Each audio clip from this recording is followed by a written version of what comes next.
ஆண்டவர் TMX முறுக்கு கம்பிகளின் அரசன்.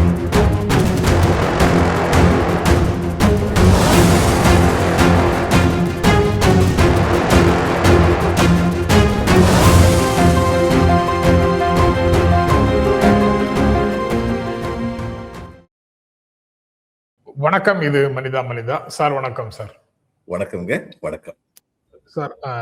நாளையிலிருந்து சென்னை புத்தக காட்சி தொடங்குகிறது. முதலமைச்சர் ஸ்டாலின் தொடங்கி வைக்கிறார்.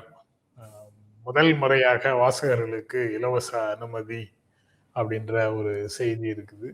அப்படி வரிசையாக ஒவ்வொரு நாளும் என்ன நடக்கும் அப்படிங்கிற மாதிரியான விஷயங்கள் அந்த செய்திக்குள்ள இருக்கு. அதை ஒரு செய்தியாக உங்க கூட பகிர்ந்து கொள்றேன் சார். நேற்று அரசு சார்பாக அரசியல் கட்சி நிகழ்ச்சிகளுக்கு வழிகாட்டு நெறிமுறைகளை உச்சநீதிமன்றம் கேட்டுக்கொண்டதன்படி அரசியல் கட்சி நிகழ்ச்சிகளுக்கு வழிகாட்டு நெறிமுறைகளை தமிழ்நாடு அரசாணை மூலமாக வெளியிட்டிருக்குது. அதனுடைய கண்டென்ட்டை பார்த்துருப்பீங்கன்னு நினைக்கிறேன். என்ன சார் ஃபீல் பண்றீங்க? அது 100% யாராலையும் அமல்படுத்த முடியாது. ஆனா இது நல்லது. ஏன்னா இதனால அரசியல் கட்சிகள் மேல ஒரு கட்டுப்பாடு இருக்கு. அரசுடைய கட்டுப்பாடு ஒன்று இருக்கு, நிர்வாகத்துடைய கட்டுப்பாடு. இந்த மாதிரி நீங்க பண்ணணும்னு சொல்றது. வாட்டர் பாட்டில்ஸ் போதுமான அளவுக்கு இல்லைன்னா உடனடியாக பாயிண்ட் அவுட் பண்ணுவாங்க. இந்த 50,000 பேருங்கிற கூட்டத்துக்கெல்லாம் இது பண்ணியிருக்காங்க. திடீர்னு அதுக்கு மேல கூட்டம் கூடுச்சுன்னா நீங்க அறிவுறுத்தணும்னு சொல்றது நடைமுறையில நடக்க முடியாதுக்காக. 50,000ங்கிறது ஒரு ஸ்வெல்லிங்னு சொல்லுவாங்க. அப்படி வரலாம். ஆனா அதுக்கு இவங்க அரசியல் கட்சிகள் உடனடியாக முடிஞ்ச முயற்சிகளை எடுப்பாங்க. அதுல சந்தேகம் இல்லை. எடுக்கலன்னா தான் இப்ப இவங்க ரொம்ப கடுமையான நடவடிக்கை எடுக்க முடியும்ல. அதனால இந்த எப்பொழுதுமே ஒரு ரூல் போடுறதுங்கிறது 100% அப்சர்வேஷனுக்காக போடுறது. 100% அப்சர்வேஷன் நான் சொல்றேன் இல்ல. நிர்வாகம் 100 விழுக்காடு சரியானதாக எந்த நாட்டிலுமே எந்த மாநிலத்திலுமே கிடையாது. ஆனால் ஒரு ஒழுங்கு நடவடிக்கைகள், ஒரு ஒழுங்கு முறைகள் கொண்டு வந்தால்தான் இந்த ஒழுங்கு முறைகளுக்கு பக்கத்தில் செல்ல வேண்டும் என்ற உணர்வாவது வரும். அந்த அளவுல இந்த கட்டுப்பாடுகள்லாம் தேவையானதுதான் நினைக்கிறேன். இதுக்கு முன்னாடி எந்த கட்டுப்பாடு கோலாக இதை பார்த்துக்கணும். இதை நோக்கி நகரணும். இதை அச்சீவ் பண்றதை நோக்கி நகரணும். அந்த உணர்வோட அரசியல் கட்சிகள் செயல்படணும் அப்படின்னு இதை புரிந்து கொள்ளலாம். அது போக இந்த கட்டுப்பாடுகளை, இந்த விதிகளை மீறக்கூடியவர்கள் மீது வழக்குகளும் தண்டனையும் அப்படிங்கிற மாதிரி இல்லாம இருக்கிறது தான் ஜனநாயகத்துக்கான பியூட்டி. அதாவது எழுதப்பட்ட விதிகளை கராராக அமல் செய்வது அப்படிங்கிறது அரசியல் எதிரிகளை பழிவாங்கும் விதமாக மாறிவிடக்கூடாது. ஜனநாயகத்துல ஒரு முக்கியமான கூறாக சொல்றாங்க. சட்டத்துல வழி இருக்குங்கிறதுக்காக அரசியல் கருத்து வேறுபாடு கொண்டவர்களை ஒடுக்குவதற்கு சட்டத்தை பயன்படுத்துவதுங்கிறது ஜனநாயகத்துக்கு உகந்தது இல்லை அப்படின்னு சொல்றாங்க.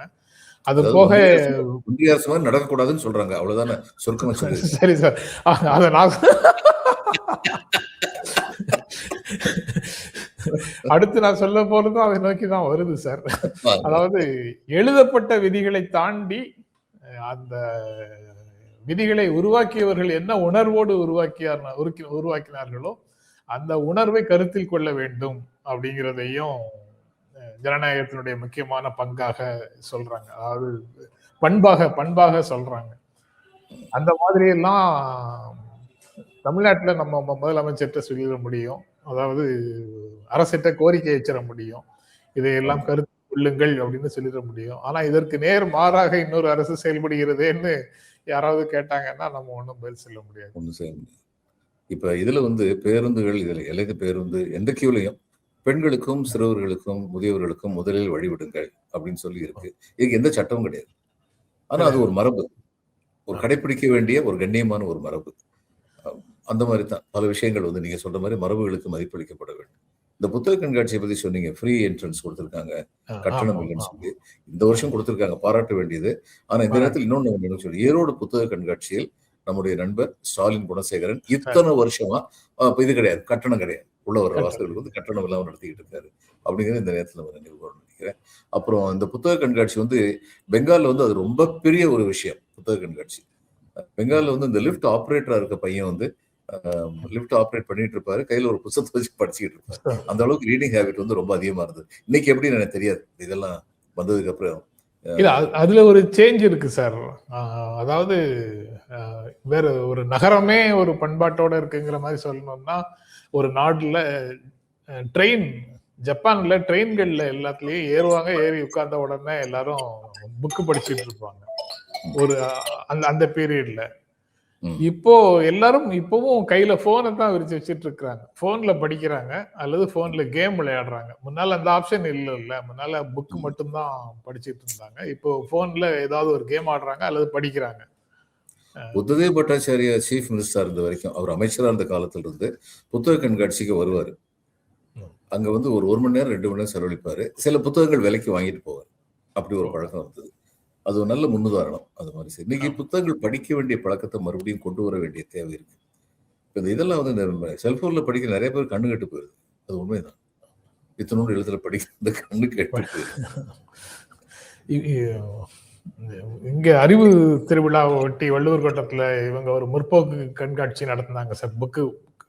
புத்தக கண்காட்சி நடத்தினாங்க உதயநிதி இளைஞர் அணியிலிருந்து. அந்த புத்தக காட்சியில முதலமைச்சரும் துணை முதலமைச்சரும் சேர்ந்து வந்து ஒவ்வொரு ஸ்டாலுக்கா போய் ரொம்ப நேரம் இருந்து புத்தகங்களை வாங்கிட்டும் போனாங்க. சிறந்த முன்மாதிரி இது மாதிரிலாம் செய்யறது. முன்மாதிரி இந்த இதுக்கெல்லாம் இந்த வேக்சினுக்கெல்லாம் நடிகர்களை வச்சு இது கொடுப்பாங்க, விளம்பரம் கொடுப்பாங்க.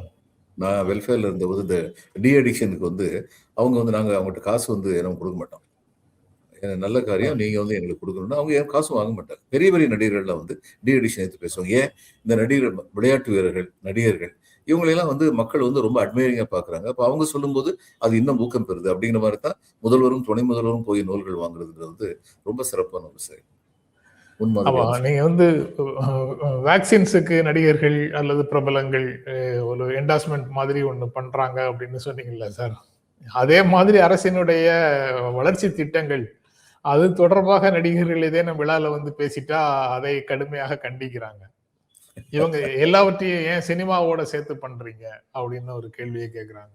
அதை ஒரு ஒழுக்க பிரச்சனையாக, சினிமாவையே வந்து ஒரு ஒழுங்கின்மை அல்லது ஒழுக்கமின்மை மாதிரி ஒரு உணர்வை வச்சுக்கிட்டு சொல்றாங்களா இல்ல வேற ஏதேனும் ஒரு கோபத்துல சொல்றாங்களா தெரியல.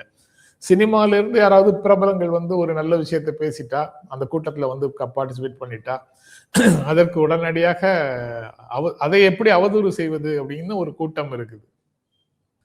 வருந்தத்தக்கது. அதற்கு பிறகு சார் அந்த கூட்டத்தை இது செயல்படுத்த முடியாம போனாலும் போகலாம். ஆனா அதை ஒரு மாதிரி நீக்கு போக்காக காவல்துறை அதை ஹேண்டில் பண்ண வேண்டும் அப்படிங்கிற நிலைமையில தான் இது இருக்கும், இந்த மாதிரி விதிகள் அப்படின்னு சொல்லிட்டீங்க. ஒவ்வொரு குடும்பத்தினரும் தங்களுடைய விருப்பங்களை தெரிந்து சொல்லுங்க, உங்கள் கனவை சொல்லுங்கள், அதை தெரிந்து கொள்ள விரும்புகிறோம் அப்படின்னு முதலமைச்சர் ஸ்டாலின் ஒரு திட்டத்தை கொண்டு வந்திருக்கிறாரு. நேற்று அதை அமைச்சரவை கூட்டத்திற்கு பிறகு பள்ளிக்கல்வித்துறை அமைச்சர் அன்பில் மகேஷ் வந்து அதை சொல்றாரு பிரஸ்ல. நாளை மறுநாள் அதை தொடங்கி வைக்கிறார் அப்படின்னு செய்தி இருக்குது. இது உடனடியாக நடைமுறைக்கு வரக்கூடிய ஒரு திட்டமாக இல்லைன்னாலும் என்ன செய்திருக்கிறோம், மக்கள் அதை எப்படி ரிசீவ் பண்ணியிருக்கிறாங்க, இதையெல்லாம் தாண்டி அவர்களுடைய தேவைகள் என்ன அப்படின்னு அரசு புரிந்து கொள்வதற்கு இது உதவியாக இருக்குங்கிறது தான் இது மேலோட்டமாக பார்க்கும்போது தெரியுது சார். அதை தாண்டி இதுல உண்டான பாசிபிலிட்டிஸ் என்ன சார்? இல்ல, தனிப்பட்ட விருப்பங்கள் சில சமயம் வந்து அவங்களுடைய தனிப்பட்ட விருப்பமாக மட்டும் இருக்கும். அதையெல்லாம் செயலாக்க முடியாது அரசால. ஆனால் பொது நன்மைக்கான விருப்பங்கள் வந்து பல பேர் சொல்லுவாங்க. இப்போ இதுல வந்து ஒரு கிராமத்துல இருந்து நமக்கு சிற்றூர்ல இருந்து கேட்கணும் அப்படின்னா, எங்க சிற்றூர் வந்து பள்ளிக்கூடத்துக்கு போற சாலை வந்து மோசமா இருக்கு அப்படிங்கிறத பத்தி பல பேர் பேசுவாங்க. மோசமா இருக்கு. அதே மாதிரி சுகாதார நிலையம் எப்படி இருக்கணுங்கிறத பத்தி பேசுவாங்க. ஸோ அதனால நிச்சயமா இது அரசுக்கு வந்து அறிவுறுத்தலாக அமையும். அதற்கு ஏற்றபடி அவங்க பணிகள் செய்வதற்கு முயன்றார்கள் என்றால் அது நிச்சயமா நல்லா சந்தேகம் இல்லை. தனி மனிதர்களுடைய விருப்பம் அப்படின்னு இருந்தா, அவர்களுடைய கனவு அப்படின்னு இருந்தாலும் அதுல இருந்து பொதுவான ஃபார்முக்கு அதை டிரான்ஸ்ஃபர் பண்ணி கொண்டு வர முடியும்னா அதுல ஏதேனும் பலன் இருக்குன்னா, அவர்களுக்கு பொதுவான தன்மை தெரியாம ஒரு கனவை சொல்றாங்க. ஆனா we can draw some general character in it அப்படின்னா அதையும் நம்ம பார்க்க முடியும். எல்லாவற்றையும் தீவிரமாக கவனம் செலுத்தினால் நிறைய விஷயங்களை அதில் பார்க்க முடியும் அப்படிங்கிறது தானே சார்? ஆமா, இந்த HCFன்னு சொல்லி இதுல மேத்ஸ்ல சொல்லுவாங்கல்ல, highest common factor. Highest common factor. அது பிறகு சார் நேற்றைய சென்சேஷன், சிபிஐ சம்மன் பண்ணியிருக்குது தவேக தலைவர் விஜய. கரூர் 41 பேர் உயிரிழந்த விவகாரத்துல அவரிடம் விசாரணைக்காக சிபிஐ விசாரணையை இவர்கள் நேரடியாக கேட்கவில்லை என்றாலும் கூட அதற்கு துணை நின்றார்கள். அந்த சிபிஐ விசாரணையில் அவரை நேரடியாக டெல்லிக்கு வர சொல்லியிருக்கிறாங்க. அதோட சேர்த்து ஜனநாயகனுக்கான ஃபிலிம் சர்டிபிகேஷனும் இன்னும் வரல. அது புதிதாக ஒரு புகார் வந்ததாக ஒரு அடிப்படையில அதை ரிவைசிங் கமிட்டிக்கு, மறு ஆய்வு கமிட்டிக்கு அனுப்பியிருக்கிறாங்க.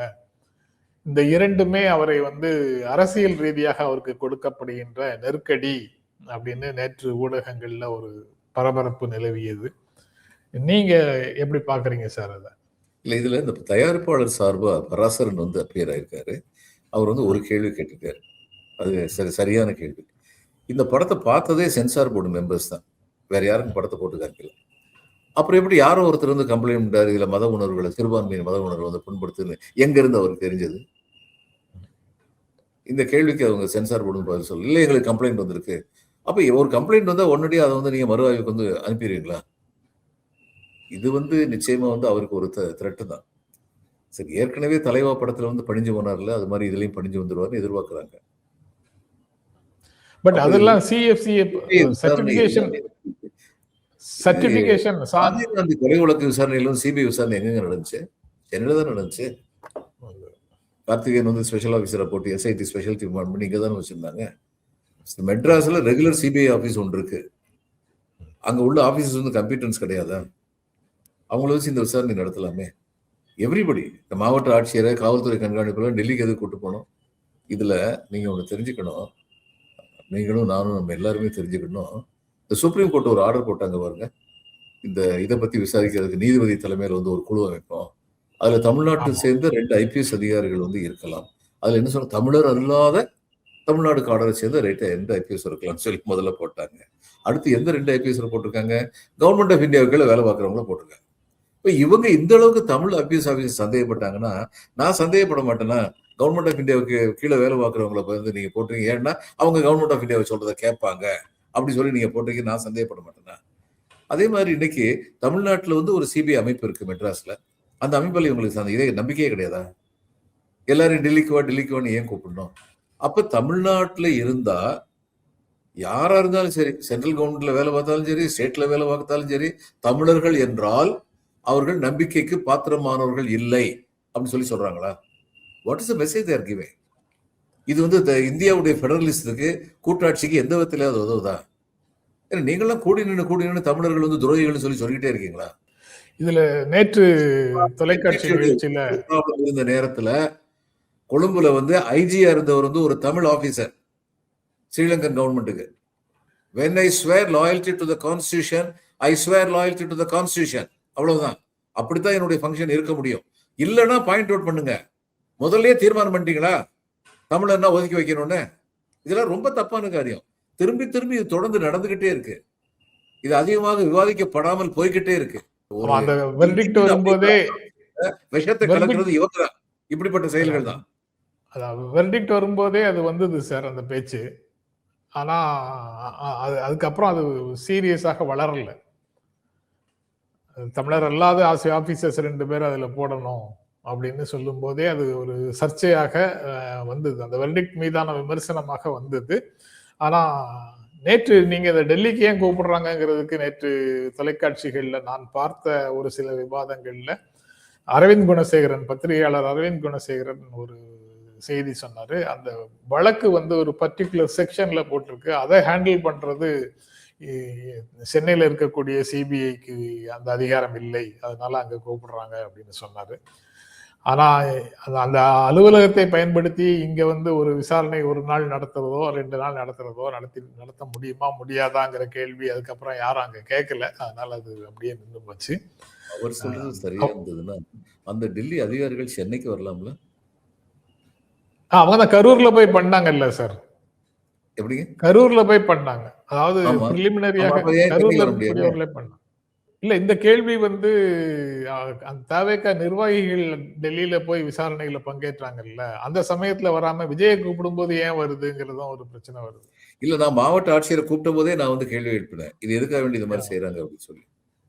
இப்ப இதுல தமிழர் அல்லாத 2 ஐபிஎஸ் ஆபீசர் போட்ட போது முதல் குரல் எழுப்புனது நான் தான், அந்நியாரம்.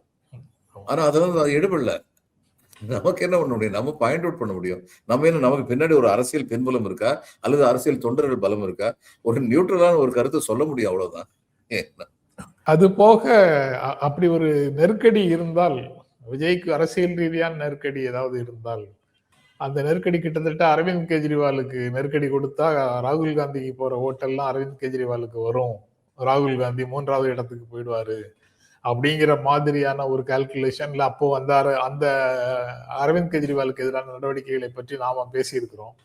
அதே தான் இங்கேயும் அப்ளை ஆகுதா? விஜய ஒன்றிய அரசு நெருக்கடி கொடுத்தால் ஒன்று ஒன்றிய அரசுக்கு பணிந்து போய் அவங்களோடய சேரணும், இல்லை என்றால் அந்த விக்டிம்ஹுட் வச்சு கிளைம் பண்ணணும். எங்களை வந்து பிஜேபியோட பி டீம்னு சொல்றீங்களே, பி டீமா இருந்தா எங்களுக்கு இவ்வளவு நெருக்கடி வருமா அப்படின்னு விக்டிம்ஹுட்டை வச்சு கிளைம் பண்ணணும்.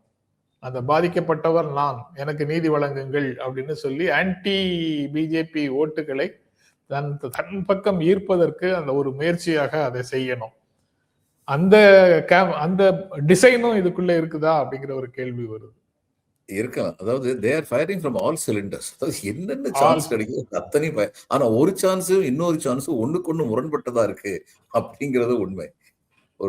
நான் டிஸ்ட்ரிக்ட் இருந்தபோது மாவட்ட ஆட்சியருடைய பையன், 3 வயசு பையன், ஒரு டின்னருக்கு போயிருந்தோம் நாங்க எல்லாரும். அந்த டின்னர் வந்து நான் வந்து நேரம் sub collector, additional collector, SP, additional SP, district judge எல்லாருமே இருந்தோம்.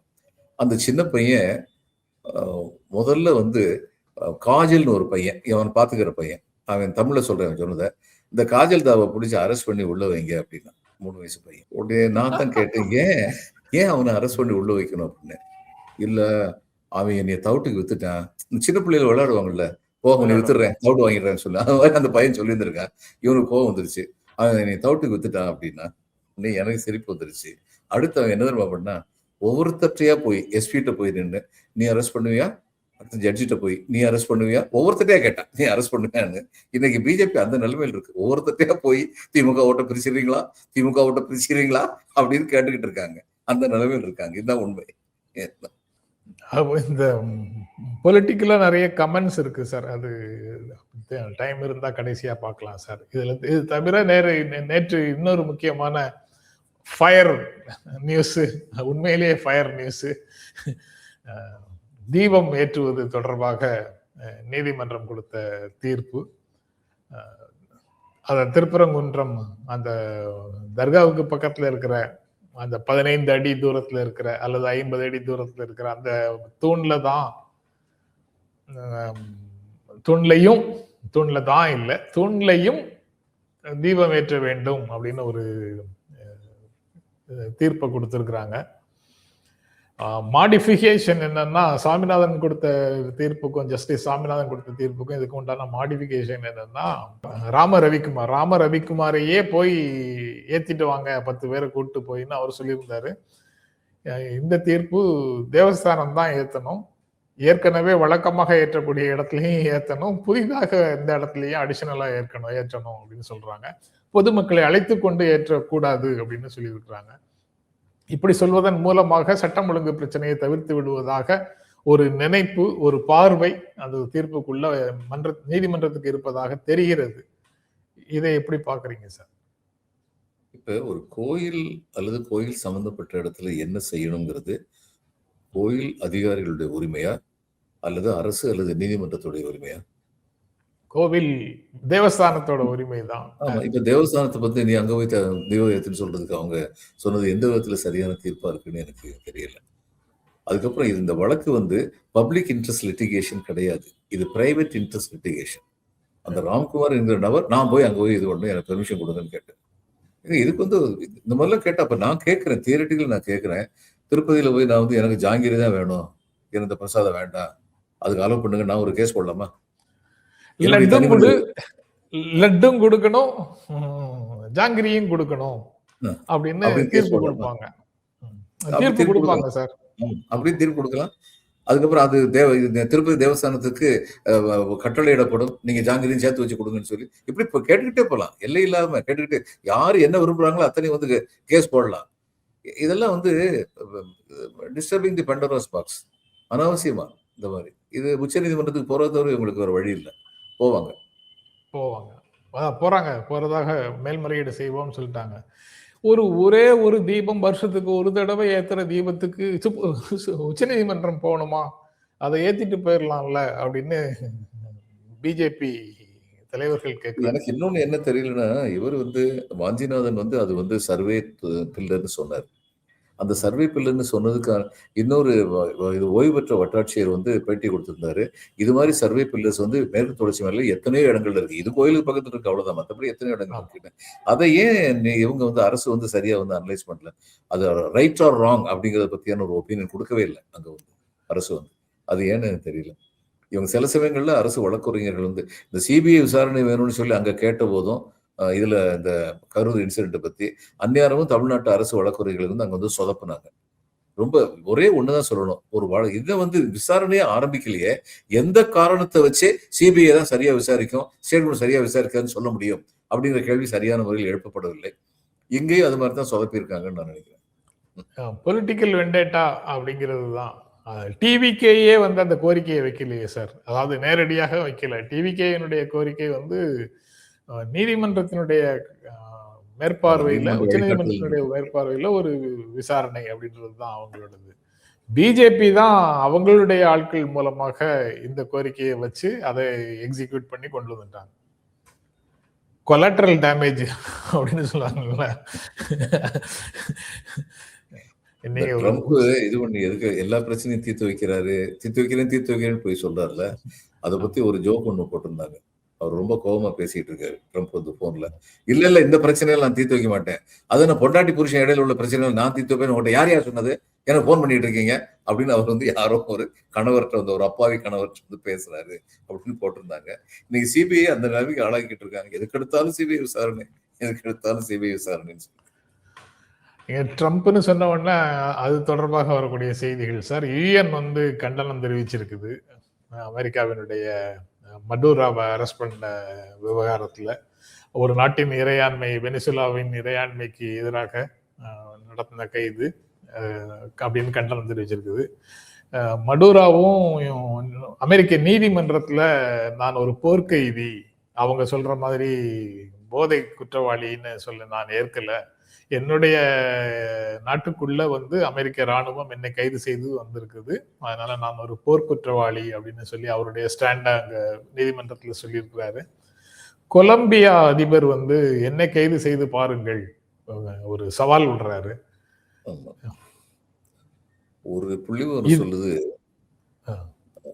இவருடைய கைது செய்யப்பட்டவருடைய நாட்டில இருந்து இதுக்கு அமெரிக்காவுக்கு வர்ற, அமெரிக்க ஐக்கிய நாடுகளுக்கு வர்ற ட்ரக் அமெரிக்க ஐக்கிய நாடுகள்ல பயன்படுத்தப்படுகிற ட்ரக்ல 1% தான். இது பேரழிவு ஆயுதங்களை ஈரான்ல இருக்கு. நியூயார்க் டைம்ஸ்ல இன்னைக்கு வந்து ரொம்ப ஒரு கட்டுரை ஒருத்தர் ரொம்ப விவரமா இருக்கு. அவர் என்ன சொல்றாரு, அமெரிக்கா வந்து இன்னைக்கு வந்து ஒரு புது வேர்ல்டு ஆர்டர் வந்து கிரியேட் பண்றாங்க. அவங்க என்ன சொல்றாங்க, அமெரிக்க கான்டினென்ட்டை பொறுத்த மட்டும், சவுத் அமெரிக்கா, நார்த் அமெரிக்கா 2 கண்டங்களை பொறுத்த மட்டும் நான் வச்சதுதான் வரிசை. இப்போ இதே மாதிரி சைனா வந்து தைவான்ல நான் வச்சதான் வருஷன்னு போனா உனக்கு என்ன முகம் இருக்கு அதை ஏத்து பேசுறதுக்கு? இது உக்ரைன்ல போன மாதிரி ரஷ்யா வந்து யூரோப்ல வந்து நான் வச்சதான் வருஷன்னு மறுபடியும் கிழக்கு யூரோப்பிய நாடுகள்ல முதல்ல டார்கெட் பண்ணலாம். என்ன இருக்கு? அப்ப இன்னைக்கு புது வேர்ல்டு ஆர்டர் வந்து இவங்க ஏற்கனவே ஐஸ்லாந்து எனக்கு வேணும்னு சொல்லிட்டாரு, நாங்க இணைக்க போறோம்னு சொல்லி இவர் சொல்லிட்டாரு, ட்ரம்ப் சொல்லிட்டாரு. இது மாதிரி ஏதோ பேச்சுதான் சொல்லிட்டு இருக்காரு நினைச்சாங்கன்னா கடைசியில செயல காட்சி முடிச்சுட்டாங்க. இதுல முக்கியமானது என்னன்னா, இவங்களுடைய புது லேட்டஸ்ட் இது இந்த சைபர் வெப்பன், அவங்ககிட்ட இருந்து அந்த சைபர் வெப்பன் வச்சு பயன்படுத்தி அதன் மூலம் இவங்க வர்றதே வந்து இத்தனை விமானங்கள் வருதுங்கிறதே அவங்களுக்கு தெரியல. ஸ்கை இஸ் கிளியர்னு சொல்லிக்கிட்டு இருந்தாங்க. அந்த இது அவங்களுடைய படைகள்லாம் வந்து ஸ்கை வாஸ் நாட் கிளியர். அப்போ இன்னைக்கு என்னாச்சுன்னா, நான் சயின்டிபிக்கலி அட்வான்ஸ் ஆயிட்டேன்னா அதை நான் இந்த மாதிரி தவறான முறையில பயன்படுத்த முடியும். எல்லா நேரத்திலையும் சயின்டிஸ்டுக்கு வந்து இதை நான் சொல்லும் பொழுது பல பேருக்கு அதிர்ச்சியா இருக்கலாம். சயின்டிஸ்டுக்கு வந்து சயின்ஸ்ன்னு சொல்லி பார்க்கும்போது அவங்களுக்கு எந்த எத்திக்ஸுக்குமே கிடையாது. இதுதான் உண்மை. ஏன்னா ஹிரோஷிமா நாகசாகில, ஹிரோஷிமால முதல்ல ஸ்மால் பாய், அந்த அணுகுண்டுக்கு பேரு. அந்த அணுகுண்டு போட்ட உடனே சரணாகதி அடைஞ்சிருச்சு ஜப்பான். ஒன்றும் செய்ய முடியாது, இந்த ஆயுதத்தை எடுத்து நம்மளால இன்னும் செய்ய முடியாது. அடுத்து ஹிரோஷிமால போட்டு நாகசாகில எதுக்கு போட்டாங்க? இன்னொரு அணுகுண்ட இம்பாக்ட் என்னன்னு பார்ப்போம். அப்ப இது ஸ்மால் பாய், அரக்கர்களாகத்தான் ஆமா இது அரக்கர்களாகத்தான் ஸ்மால் பாய். செயல்பட்டார்கள் அந்த அதிகாரிகள். ஆமா. அப்போ இந்த மாதிரி தான் இன்னைக்கு வந்து ஆர்டிபிஷியல் இன்டெலிஜென்ஸ் வந்து பயன்படுத்துவோம். இதை யாரு தடுத்து நிப்பாட்ட முடியும்? இதை தடுத்து நிப்பாட்ட யாரால முடியும்னா, நிர்வாகத்துல அந்த சயின்டிஸ்டுக்கு மேல கண்ட்ரோல் இருக்க நிர்வாகத்துக்கு முடிவெடுக்க வேண்டிய தகுதி படைத்து முடிவெடுக்க வேண்டிய நிலையில் இருக்கிறவர்களே அந்த நிர்வாகம் செய்யணும். இந்த நிர்வாகம் தான் இப்ப எல்லாத்தையும் என்கரேஜ் பண்ணுது. இது மாதிரிலாம் ஏதாவது கொண்டு வாங்க, அது வச்சு இன்னும் எத்தனை நாட்டு அடிப்போம்னு பார்ப்போம் அப்படின்னு சொல்லி அவர் இப்ப யோசிச்சுட்டு இருக்காரு ட்ரம்ப் வந்து. இது ரொம்ப ரொம்ப ரொம்ப மோசமான ஒரு முன்னுதாரணம். அவ்வளவுதான் சொல்ல முடியும். அதுல நம்ம வடகொரியா வடகொரியா அதிபர் மட்டும் கடுமையாக எச்சரிச்சிருக்கிறாரு. மூன்றாவது வடகொரியாவை எதிர்த்து அவங்க எதுவுமே செய்ய மாட்டாங்க சார். ஏன்னா அங்க என்ன நேச்சுரல் ரிசோர்ஸ் இருக்கு அங்க சண்டை ஓடுறதுக்கு? அதை எதிர்த்து எதுவுமே செய்ய மாட்டாங்க. அவர் என்ன சத்தம் போட்டாலும் சரி. ஜப்பான் தான் ஐயோ ஐயோன்னு ஏன்னா பக்கத்துல இருக்கு. அவங்க தான் கூச்சல் போட்டுக்கிட்டு இருப்பாங்க. இவங்க என்ன செய்ய மாட்டாங்க. இவங்க வந்து ஐஸ்லாந்தை எடுத்துருவோம்னு அமெரிக்கா சொல்வதோ, அல்லது தைவானையும் தைப்பேயும் பிடிச்சிருவோம்னு சீனா சொல்றதோ, அல்லது உக்ரைன் அல்லது கிழக்கு ஐரோப்பிய நாடுகள், பழைய கிழக்கு ஐரோப்பிய நாடுகள் ரஷ்யாவுக்கு, சோவியத் யூனியனுக்கு நட்போடு இருந்த நாடுகளை எல்லாத்தையும் நாங்க திரும்பவும் உருவாக்குவோம்னு ரஷ்யா சொன்னாலோ எதுவும் செய்ய முடியாம போயிடும். அந்தந்த ஏரியால யாரு சண்டியரோ அவர் தான் வந்து ராஜாவாக இருப்பாரு அப்படின்னு ஒரு நிலைமை வந்துருச்சுன்னா ரொம்ப மோசமா போகும். அதை வந்து புதிய உலக ஒழுங்கு அப்படின்னு நம்ம கடந்து போவது சரியாகவும் இருக்க முடியாது. ஆனா இவ்வளவும் நடக்குது உலகத்துல. நம்ம விஸ்வ குரு வேற சார். நம்ம என்ன செய்யறோம்? இந்த மாதிரி பிரச்சனைகளுக்கு நடுவுல நாம எங்க இருக்கிறோம் அப்படிங்கிறது தெரியல. இல்ல இவரும் வந்து என்ன அவங்கவுங்க தகுதியான முடிஞ்ச அளவுக்கு அவங்கவுங்க செய்வாங்க. இப்ப அவர் வந்து ஒரு நாட்டை பிடிச்சாருன்னா, சட்டம் விரோதமா பிடிச்சாருன்னா, இவர் ஒரு மாநிலத்தை பிடிக்க பார்ப்பாரு. தன்னளவு எது செய்ய முடியுமோ அதை நம்ம விஸ்வகுரு வந்து பண்ணுவாரு. சந்தேகமே இல்லாம. இப்ப இம்ப்ளிகேஷன் பாருங்க. தைவான் வந்து செமிகண்டக்டர் இருந்து ஆரம்பிச்சு உலகத்துக்கு தரமான, அமெரிக்காவுக்கு ரொம்ப தேவையான தரமான சிப்ஸ் வந்து தைவான்ல வந்து இதாகிட்டு இருக்கு. அதனால அமெரிக்காவை இதை பாதிக்கும். தைவான் வந்து அவ்வளவு லேசா அவங்க விட மாட்டாங்க. இந்த மாதிரி நிறைய குழப்பங்கள் இருக்கு. Ultimately everything boils down to economics. பொருளாதாரம் தான். அவ்வளவுதான். அந்த அடிப்படையில பொருளாதாரத்தை நோக்கியே தான் அனைத்து அரசியலும் நடக்குது அப்படிங்கிறது உண்மைதான் சார். ஆனா இவங்க வந்து இந்த ஒழுங்குல நடக்கவே நடக்காதுன்னு நீங்களோ நானோ சாதாரண குடிமக்களோ நம்பிட்டு இருக்கிற பல விஷயங்களை சிலர் மட்டும் கிளைம் பண்றாங்கல்ல. அது வந்து அப்போ அவங்க கிளைம் பண்ணும்போது அல்லது அப்படி ஒரு டிக்ளரேஷன் அவங்க வைக்கும்போது நம்ம மனசுல இது ரொம்ப சிறுபிள்ளைத்தனமா இருக்கு, இதெல்லாம் இன்றைய உலகத்துல நடக்கவே நடக்காது, இது ரொம்ப முட்டாள்தனமா இருக்கு, இப்படி நடக்கிறதுக்கு ஐநா மன்றமோ அல்லது அந்தந்த நாட்டு நீதிமன்றங்களோ ஒரு காலத்திலயும் அனுமதிக்காது அப்படின்லாம் நம்ம நினைக்கிறோம். ஆனா சில நாட்கள் கழிச்சு, சில மாதங்கள் கழிச்சு, சில வருடங்கள் கழிச்சு அதெல்லாம் நடைமுறைக்கு வருது. அந்த ஏரியா தான் இவர்களுடைய பேச்சுக்களை பார்க்கும்போது இதெல்லாம் தான் நமக்கு பயத்தை தருது. பழையன கழிதலும் புதியன புகுதலும் வழுவல கால வகையினான்னு சொன்னாங்க. ஆனா புதியன வந்து நல்லா இருக்கணுமே. நீங்க சொன்னீங்கல்ல புதிய உலக ஒழுங்குன்னு. உண்மையில என்ன நடக்கிறது? புதிய உலக ஒழுங்கின்மை நடக்குது. ஒழுங்கின்மை நடக்குது. அந்த ஒழுங்கின்மையை இதுதான் இனிமே அப்படின்னு சொல்லி எல்லாரும் ஏத்துக்கணும்னு சொல்லி நிர்பந்திக்க பாக்குறாங்க. இதைத்தான் திரும்ப திரும்ப எல்லா இடத்துலயும் எல்லாரும் பேசிட்டு இருக்கிறாங்க சார். மாற்றம்ங்கிறது முன்னோக்கியும் இருக்கலாம், பின்னோக்கியும் இருக்கலாம். சும்மா மொட்டையா மாற்றம்னு சொல்லி யாராவது வந்தாங்கன்னா அவங்கள நம்பி ஏமாந்துடாதீங்க அப்படின்னு அதனாலதான் எல்லாரும் சொல்றாங்க. ஆனால் இந்த நமக்கு அடுத்த சில வருடங்கள்ல நடந்து விடுமோ அப்படின்னு நமக்கு முன்கூட்டியே வருகின்ற அச்சம் இன்னும் பல லட்சம் பேருக்கு, பல கோடி பேருக்கு வர்றதில்லையாக இருக்கலாம். அதனால இன்றைக்கு அவங்க நம்மை திட்டுவார்களாகவும் இருக்கலாம், அவதூறு செய்வார்களாகவும் இருக்கலாம், ஆனால் பரிகசிப்பவர்களாகவும் இருக்கு, பரிகசிக்கவும் செய்யலாம். ஆனா அதுதான் நடந்து கொண்டிருக்கிறது அப்படின்னு உலக வரலாற்றை பார்த்தா தெரியுது சார். உங்களுடைய நிறைவான பார்வையோட நிறைவு செய்யலாம் சார். ஆமா, என்னுடைய நண்பர் ஒருத்தர் வந்து ரொம்ப அழகா சொன்னார். நான் சொல்லிட்டு இருக்கும்போது நான் சொன்னேன், எனக்கு 74 வயசாயிருச்சு, நான் அதிகமா இதனால வர்றதுனால பாதிக்கப்பட போறது கிடையாது. ஆனா நான் எதிர்கால சந்ததியை பத்தி நான் சிந்திக்கணும் இல்லையா அப்படின்னு கேட்டதுக்கு, முதல்ல இந்த நினைப்பை விடு. 74 வயசுனால நீ அதிகமா பாதிக்கப்பட மாட்டேன்னு ஏன் நினைக்கிறேன்? அவங்க செஞ்சதெல்லாம் இந்த 2 வருஷத்துக்கு கொண்டு வந்துட்டாங்கன்னா சரி, நீ இன்னும் 10-15 நீ தான் பாதிக்கப்பட. அதனால வயது முதிர்ந்தவர்களும் இதை எண்ணி பார்க்க வேண்டும். அதுக்கப்புறம் ரொம்ப நாளைக்கு முன்னாடி எங்க அப்பா வந்து அவங்க 3 டேர்ம் வந்து முனிசிபல் கவுன்சிலரா இருந்தாங்க. நான் கலெக்டர் ஆனதுக்கு அப்புறம் 1987 ஹவுரால கரெக்டா இருந்தபோது என்னை கூட்டு போய் நான் ஊருக்கு போயிருந்தபோது வெளியில போறான் சொல்லி கூட்டு போனாங்க. கூட்டு போய் சாலைகளை எல்லாம் காமிச்சு குப்பையெல்லாம் கிடந்தது. அவங்க சொன்னாங்க, நாங்க 3 பீரியட் நான் கவுன்சிலரா இருந்தேன்ப்பா, எங்க காலத்துல இப்படி இல்லையே, உங்க காலத்துல ஏன் இப்படி இருக்கு அப்படின்னு சொல்லி கேட்டாங்க. நான் சொன்னேன், நான் தப்பிக்கிறதுக்கு ஒரே எக்ஸ்கியூஸ் இப்போ உங்ககிட்ட நான் என்ன சொல்றேன்னா, நான் தமிழ்நாடு காடர் கிடையாதுன்னு சொல்லலாம். இதுக்கும் எனக்கும் சம்மந்தம் இல்லைன்னு சொல்லலாம். ஆனா நீங்க பெங்காலுக்கு வந்தாலும் இதே கதையா தான் இருக்கு. ஜனநாயகம்ங்கிறது எதுக்காகன்னு சொல்லி மக்கள் புரிஞ்சுக்கணும். ஜனநாயகம் என்ற பெயரில் சில பேர் வசதிகளை வாழ்க்கை வசதிகளை பெருக்கிக் கொள்வதற்கா அல்லது மக்களுடைய வாழ்க்கை வசதிகளை முன்னேற்றுவதற்கா? இந்த கேள்வி மக்கள் குரல் எழுப்பினாலுடைய இதுக்கு தீர்வு கிடையாது. இன்னைக்கும் பிஜேபி செய்யற காரியங்களுக்கு எதிராக மக்கள் குரல் எழுப்பணும். அதை கார்கேயும் உணர்ந்துட்டாரு, ராகுலும் உணர்ந்துட்டாரு. இந்த எந்தெந்த மாநிலங்கள்ல எல்லாம் இந்த மாநில கட்சிகள் பலம் உள்ளதாக இருக்கின்றனவோ அவங்களால மக்களை எழுப்ப முடியுது. ஆனா மக்களாகவே எழ வேண்டும். அதற்கான சூழ்நிலையை உருவாக்கணும்.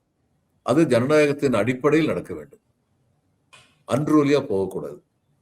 இது சிரமம் தான், சிக்கல் தான், ஆனால் முடியாதது இல்லை. அவ்வளவுதான்.